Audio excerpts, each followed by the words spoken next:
Assalamualaikum warahmatullahi wabarakatuh. Apa kabar pemirsa Banjar TV? Semoga selalu dalam keadaan sehat walafiat dan penuh semangat.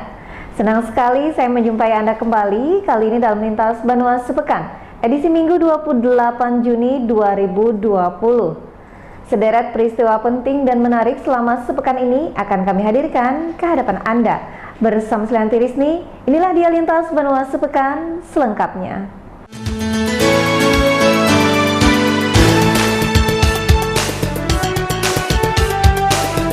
Pemirsa, masyarakat pejalan kaki tampaknya kini mulai terganggu.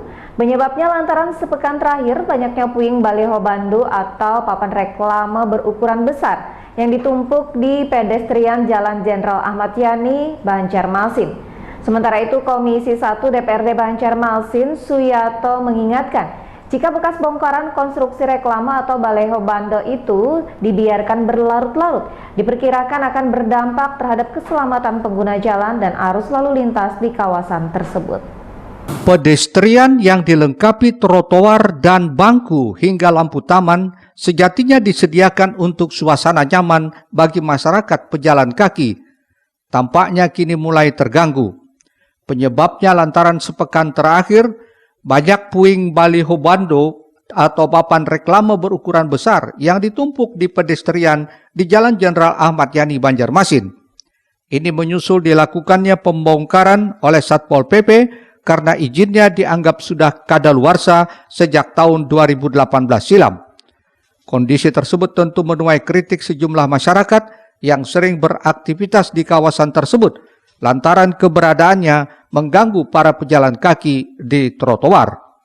Setidaknya hal tersebut diungkapkan Bani, warga yang sering beraktivitas di seputaran Jalan Jenderal Ahmad Yani, Banjarmasin. Semalam tuh di situ kok dipindah oleh pindah terus banget maksudnya terganggu orang olahraga. Aku jualan di Jakarta juga diakon malah. Tak hanya itu, hal serupa juga dikeluhkan Imis yang bekerja sebagai juru parkir, menyebutkan menyusul dilakukannya pembongkaran selain puing kerangka yang berserakan, juga sebagian kerangka baliho yang masih terpasang terlihat miring. Ini tentu sangat mengkhawatirkan. Imis merasa takut jika sewaktu-waktu kerangka baliho ukuran besar tersebut jatuh dan menimpa pengguna jalan. Kurang habis minggu lah kepala. Kededa juga dibongkar kededa. Aku tanda malah. Ini bang, udah gugur ke bawah tuh kan bahayakan tuh. Pembongkaran baliho bando ini sempat menjadi polemik panjang yang berujung pada pencopotan PLT Kepala Satpol PP hingga tuntutan kerana hukum oleh pengusaha advertising yang merasa dirugikan hingga miliaran rupiah. Rijali Apandi, Banjar TV. Perseteruan antara Pemko Banjarmasin dengan pengusaha advertising yang tergabung dalam APPSI Kalimantan Selatan terus berpolemik dan menimbulkan pro kontra. Selain kasusnya kini menggelinding ke ranah hukum dengan tuduhan pengerusakan, berbuntut juga dicopotnya Ikhwan Nurhalik dari jabatan PLT Kasatpol PP dan Damkar oleh Wali Kota Ibnu Sina. Mantan PLT Kasatpol PP dan Damkar ini yang juga Kepala Dinas Perhubungan Kota Banjarmasin bereaksi dan membela diri. Pejabat Pemko ini dikenal tegas dan tanpa kompromi dalam menegakkan aturan.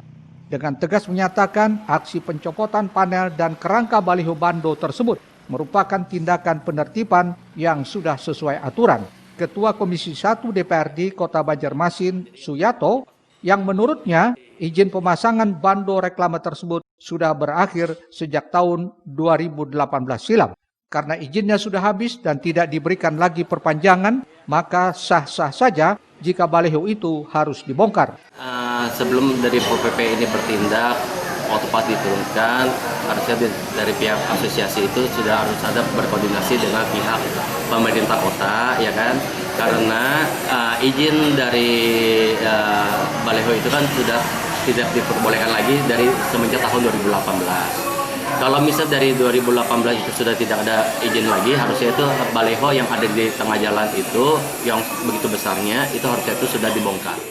Namun Ketua Komisi 1 yang juga membidangi pemerintahan, perizinan, dan hukum ini kurang sependapat jika sewaktu melakukan pembongkaran, Satpol PP melakukannya sendiri tanpa meminta bantuan tenaga ahli. Masalahnya, sebut Suyato, untuk membongkar seluruh konstruksi reklama itu memerlukan keahlian khusus, apalagi yang dibongkar berada di atas median jalan, sehingga rawan terjadinya kecelakaan. Kami meminta kepada pemerintah kota melalui Pol PP untuk membersihkan yang besi-besi yang sudah diturunkan, baleho yang sudah diturunkan yang berserakan untuk keselamatan pengguna jalan. Ada korban jiwa baru dirapikan, mendingan sekarang ini dirapikan dulu, jangan sampai ada korban jiwa. Risna, Banjar TV. Selanjutnya pemirsa, mengingati Harganas ke-27 tahun 2020, pemerintah Kota Banjarmasin melalui Dinas Pengendalian Penduduk Keluarga Berencana dan Pemberdayaan Masyarakat turut laksanakan program pelayanan KB gratis sejuta akseptor serentak di seluruh Indonesia. Sementara itu pula guna mencegah putus KB di masa pandemi COVID-19, Dinas Pengendalian Penduduk Keluarga Berencana Pemberdayaan Masyarakat Kota Banjarmasin melakukan pelayanan KB secara keliling atau jemput bola dengan tetap mengedepankan protokol kesehatan. Pemerintah Kota Banjarmasin melalui Dinas Pengendalian Penduduk Keluarga Berencana dan Pemberdayaan Masyarakat Senin 29 Juni nanti akan memperingati Hari Keluarga Nasional atau Harganas yang ke-27. Di Kota Banjarmasin, momen Harganas akan diisi sejumlah kegiatan berupa bakti sosial pelayanan KB gratis sejuta akseptor secara serentak untuk seluruh Indonesia.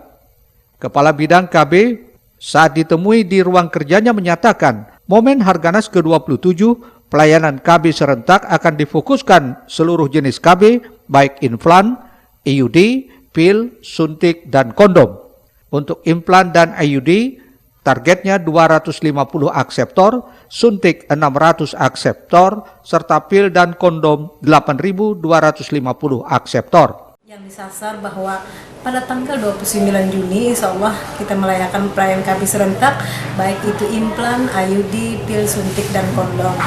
Jadi kita punya target sebenarnya, alhamdulillah kita di Kota Banjarmasin, target kita itu sebesar untuk implan dan IUD itu ada 250 akseptor, kemudian untuk suntik itu ada 600 akseptor, kemudian juga pil atau kondom itu 8.250, kemudian yang target melayani yang untuk Kaskes yang melayani itu seperti.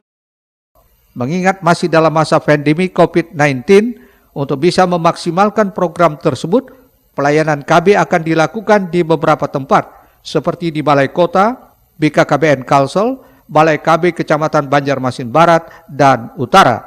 Selain itu di berbagai fasilitas kesehatan, seperti praktek bidan mandiri, dan seluruh puskesmas di Banjarmasin.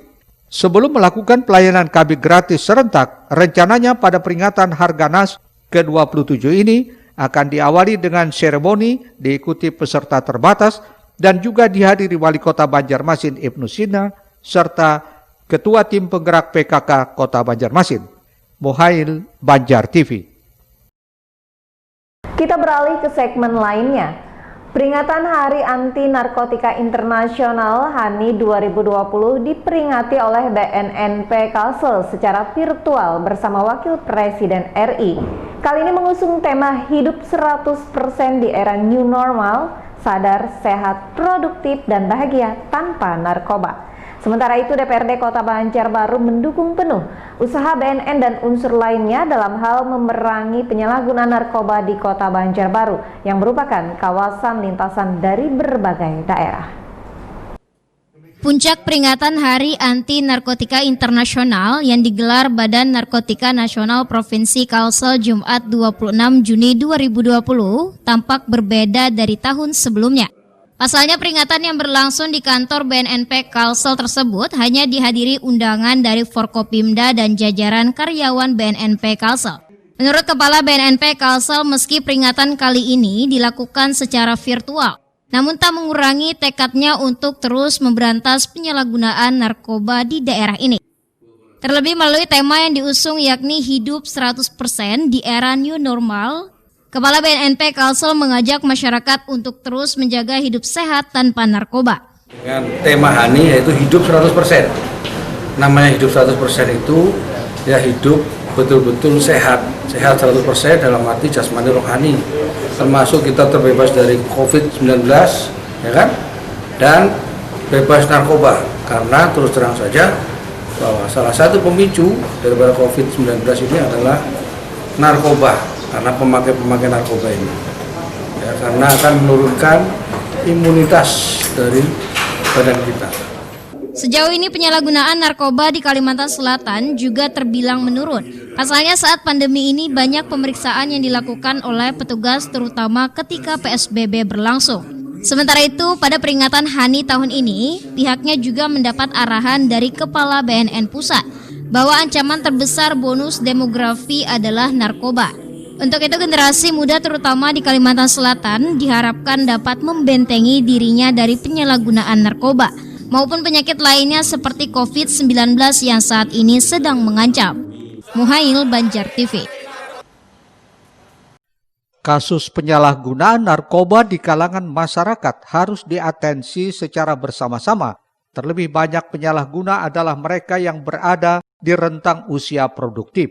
Untuk mencegah penyebaran dan penyalahgunaan narkoba, bukan hanya tanggung jawab Badan Narkotika Nasional (BNN), namun seluruh pemangku kepentingan harus bersama berjalan beriringan dan bergandeng tangan guna mengatasi masalah ini.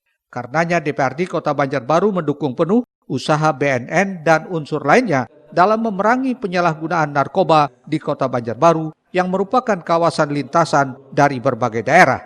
Hal itu disampaikan Ketua DPRD Kota Banjarbaru, Fadliansyah Akbar, usai menerima kunjungan jajaran BNN Kota Banjarbaru.